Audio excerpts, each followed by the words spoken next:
പ്രശസ്തനായ എഴുത്തുകാരനാണല്ലോ റോബിൻ ശർമ്മ. അദ്ദേഹത്തിൻ്റെ the monk who sold his Ferrari ഒക്കെ വളരെ പ്രശസ്തമാണ്. റോബിൻ ശർമ്മ ഒരു പുസ്തകത്തിൽ എഴുതി, the paradox of our wired world is we are more connected electronically less connected emotionally.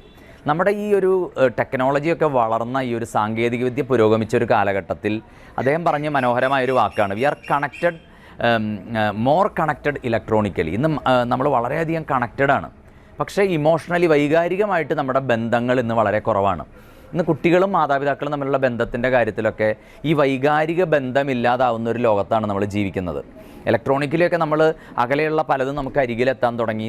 നിമിഷ നേരം കൊണ്ട് നമ്മൾ വിദേശ രാജ്യങ്ങളിലെ വാർത്തകളും കാര്യങ്ങളൊക്കെ അറിയുന്നുണ്ട്. പക്ഷെ നമ്മുടെ തൊട്ടടുത്തുള്ള, നമ്മുടെ കൂടെ വസിക്കുന്ന, നമുക്ക് ഒരു ഭവനത്തിൻ്റെ ഒരു മേൽക്കൂരയ്ക്ക് താഴെയുള്ള പ്രിയപ്പെട്ടവരുടെ വേദനകളും അല്ലെങ്കിൽ അവരുടെ